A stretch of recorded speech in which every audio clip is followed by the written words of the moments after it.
I would like to invite Mr. Lucky Philip, Head of Investment Marketing Department, RDB, to begin his presentation. Philip, please.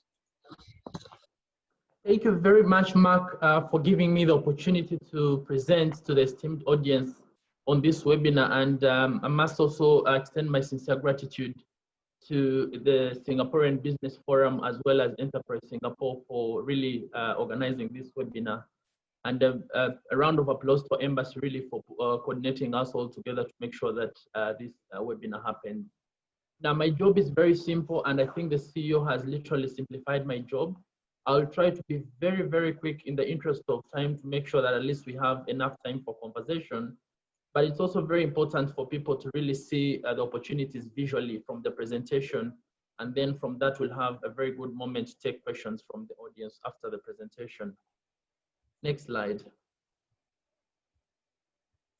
So this first slide is basically to introduce Rwanda to the esteemed audience and to give you a glimpse of who we are as a country from the population perspective, but also from the macroeconomic environment perspective as well. As you all know, Rwanda is literally a very small country, as my predecessor mentioned earlier. But again, from the video, it's a very small country, but with a very big vision. Our population size today is 12.6 million. The official languages, Rwanda is probably one of the fewest countries on the continent to be gifted with a population that speaks over 4 languages. Kinyarwanda is our national dialect. French, English, and Swahili are the other official languages that are used across the country, both within private sector and public.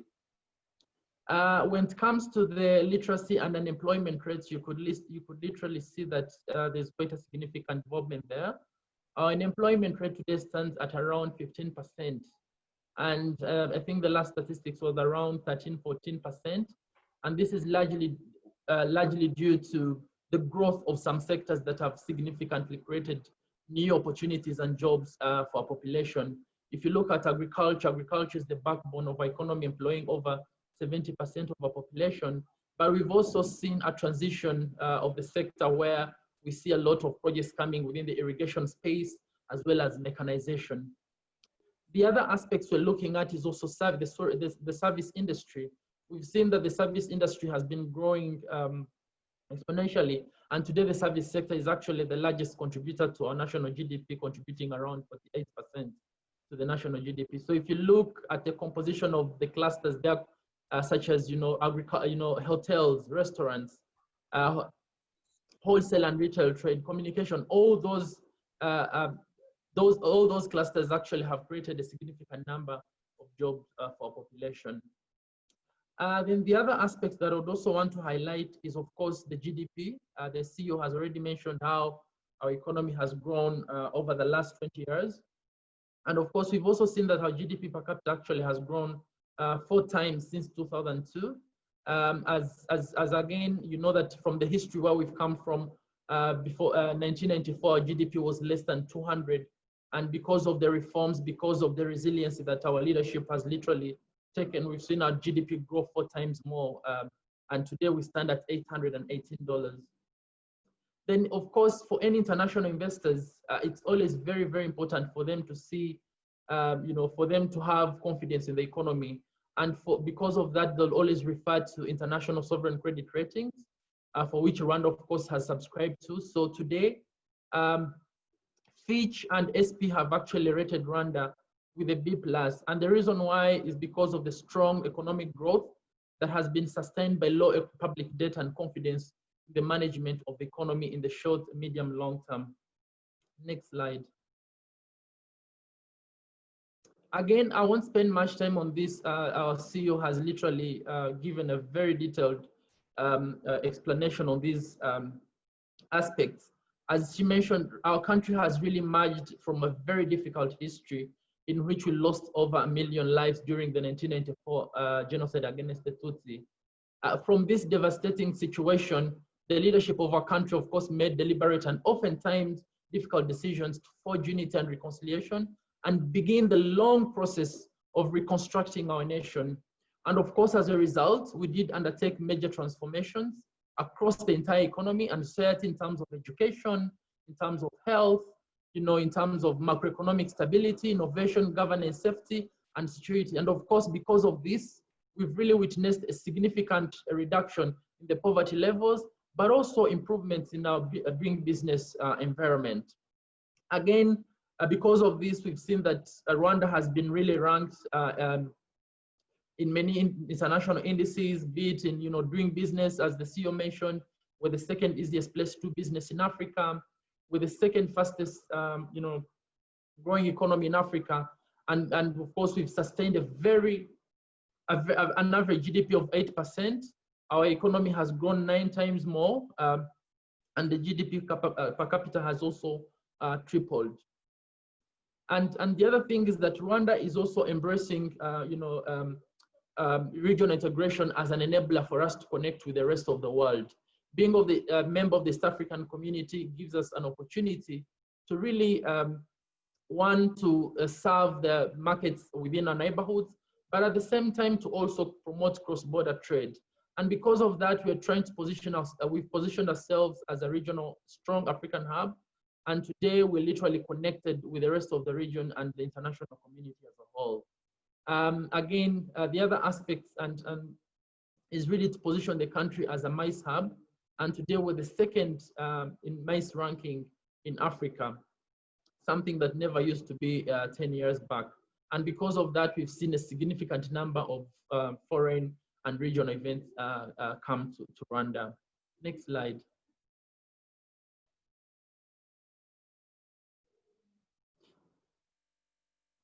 Next.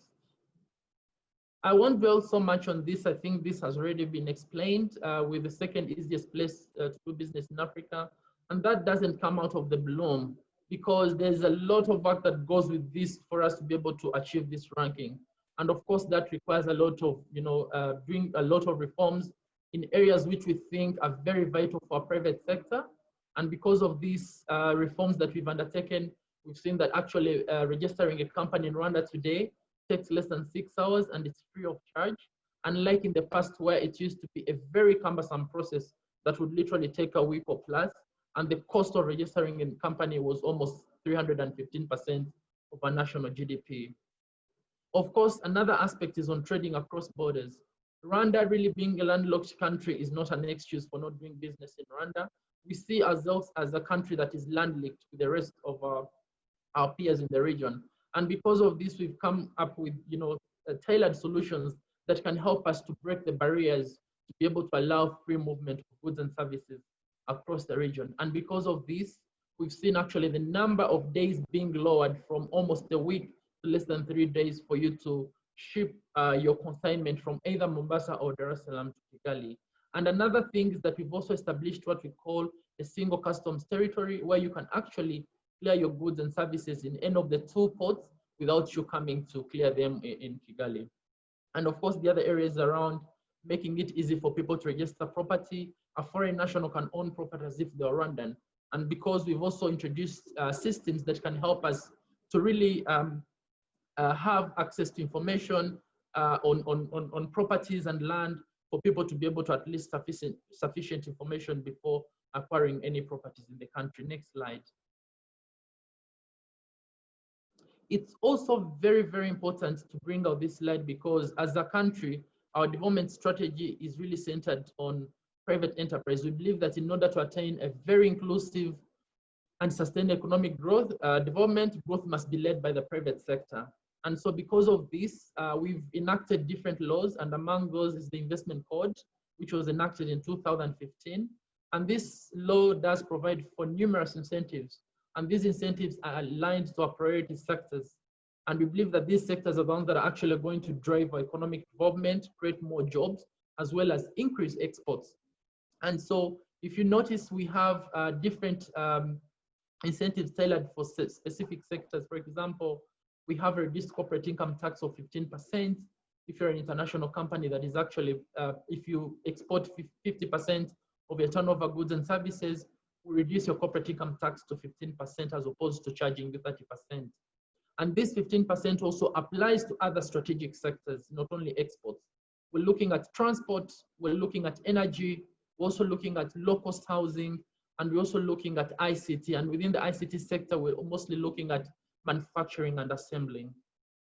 Then the others, we also have a 7-year corporate income tax holiday for large projects capable of at least investing a minimum of 50 million US dollars with at least 30% equity contribution.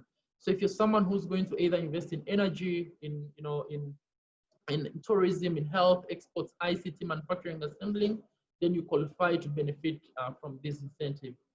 But the other aspect that I also want to highlight is really on is really incentives along the non-fiscal part. If you really want to come and set up your business in Rwanda, there are other extra services that you'll need. And so RDB, being a one-stop center, has a number of services that you as an investor would qualify to enjoy from. Things to deal with work permits. You can easily obtain your work permit within RDB without you necessarily moving to the migration office. Things to deal with incentive management. You can easily apply for incentives online and then get an approval within less than 2 hours without you moving to the customs office. And EIA, environmental impact assessment as well. So all these are some of the package of services that we do render for anyone that really wants to set up the investment here in the country. And of course, the other important incentive, we do not have any restriction on repatriation of capital assets. So if you're an investor and meet all your tax obligation, you literally, you can repatriate your capital and assets without having any restrictions on that. Next slide. Next.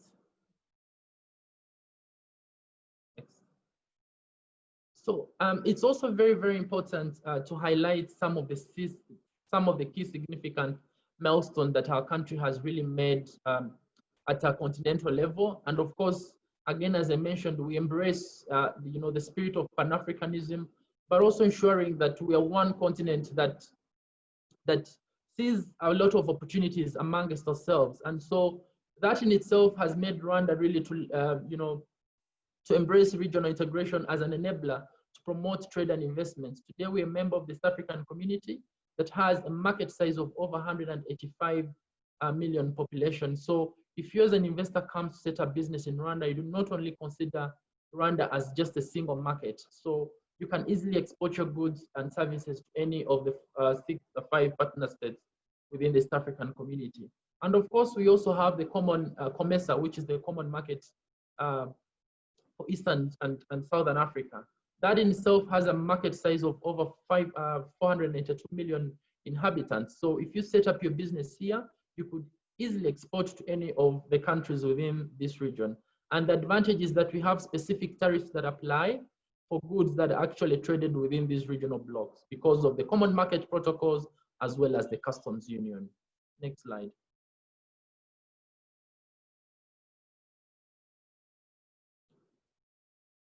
Next. Next.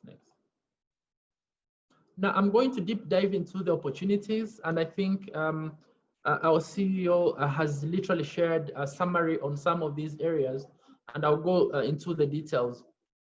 One of the key sectors that we're looking at is the ICT sector, which is actually considered one of the most important sectors of the economy, given the fact that ICT is an enabler for other sectors. And because of this, we believe that a lot of investment should be made to be able to facilitate the growth of other sectors, be it in agriculture, be it in transport, in mobility, and others. And so because of this, our government has made a very huge, significant investment within the sector. If you look at today, we have over 7,000 kilometers of fiber optic being laid out throughout the country. All the 30 districts are covered. In terms of connectivity, definitely we have a 95% 4G LTE coverage across the country, which means that you can actually access internet wherever you are in Rwanda. And of course, the other aspect is really to, make more investments in connectivity within the population. If you look at today, mobile penetration today in Rwanda stands at almost 81%, with over 10 million Rwandans actually owning a mobile phone. And today we have actually launched a campaign where we're trying to see how our population can have access to smartphones for us to be able to increase the smartphone penetration from 20%. Next slide. Now, as the CEO literally mentioned earlier, it's also very important to shed light more on our strategy of positioning Rwanda as a proof of concept destination. So we're positioning ourselves as a proof of concept country where we establish the right conditions for innovative ideas from all over the world to test out their ideas before scaling up. And so we already have some exciting players in this regard. You can see from the slide, we have Zipline, which is an American company that has actually ventured into drones and currently supplying, transporting blood using drones. They started in Rwanda and they are now scaling up to other countries within the continent. The other is mobility, Volkswagen, that is actually today that has ventured into ride hailing and car sharing services. Their mobility solution is something that they actually started in Rwanda. It's not something that they actually started in any other country. And it has proven to be very successful. And because of that, they've actually now considering to expand it to other countries such as Ghana alike. The others, we have Babil and then the electronic world trading portal through the Alibaba platform. Next slide. Next. So these are some of the projects that we've earmarked for esteemed audience for them to be able to get more insights. We have several projects, and within the ICT space, we have the Kigali Innovation City, which is a government of Rwanda flagship project that is actually designed to accelerate development of Rwanda's ICT sector, but also transforming our country into a knowledge-based economy. This innovation city will be built on 61.3 hectares of land within the Kigali Special Economic Zone, around 10 kilometers to the east of Kigali and around 3 kilometers northeast of the existing airport. The Kigali Innovation City is designed to host different facilities, including R&D facility. We look at targeting at ICT training centers. We're also looking at software build and test labs, as well as specialized institutions of higher learning. We already have some that have actually ventured and established their campuses there. The likes of Carnegie Mellon University from Pittsburgh, Pennsylvania, as well as the African Leadership University that actually has their African Center in Rwanda. So the significant portion of the investment that will be required within the KIC will be building space for anchor tenants. And so a significant portion of the investment required will be in real estate, building offices, hostels for students, and other facilities. We're also looking at having apartments to be able to cater for, to have space for international experts that will be working within the city. Then the other, next slide. Then the other investment that we're also looking at is really the innovation fund. This is a 100 million fund to be able to spur the development of world-class innovative entrepreneurs, but also enabling technologies in the ICT sector within the city. The fund is anchored by the government of Rwanda, which has secured around 30 million in funding already, and it's privately managed. And the 70 million will have to come from the private investors. This fund is designed to support products such as startups. We're looking at fintechs. We're looking at agri-tech, as well as smart transport. So these are some of the key clusters that we believe will benefit from the innovation fund. Next slide. Agriculture is also another important sector for economy. And again, as I presented earlier, it's the backbone of our economy because it employs almost 70% of our active population and contributing around 32% to our GDP. And the expectations is that our target is really to employ more than 300 additional jobs over the next 5 years. And for this to happen, definitely will require new investments, and mostly in new areas. We're looking at innovative agriculture and not subsistence agriculture. Investments in irrigation, in mechanization. We believe that in itself will really add value to our economy, but also have a ripple effect to our population. And so the key focus for us in this sector is really to go up to the value chain towards both higher value produce as well as modern and commercial agriculture practices, mostly in irrigation and mechanization. Next slide. So these are some of the key significant opportunities that we have on our radar. And definitely, these are key projects that we believe will drive agriculture development to another level. Gabiro Agri-Park is one of our projects that we're currently promoting and seeking for new investments. This is a fully commercial-oriented farming project initiated through a joint venture between the government of Rwanda and an Israeli company known as Netafim.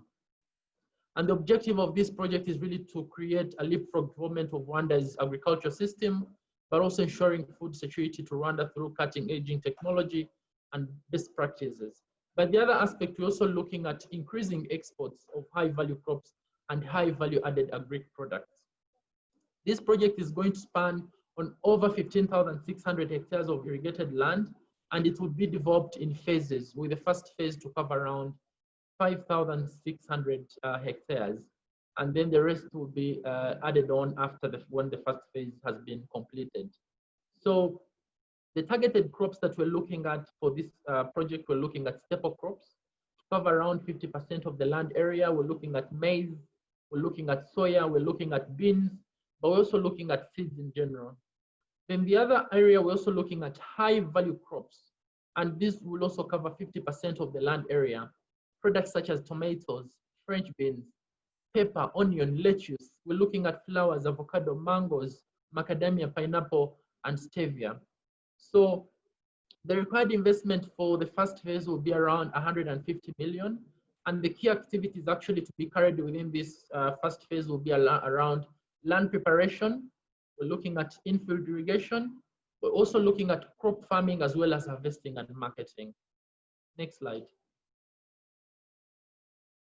Next. Also, this is another important project. It's in beef processing and packaging.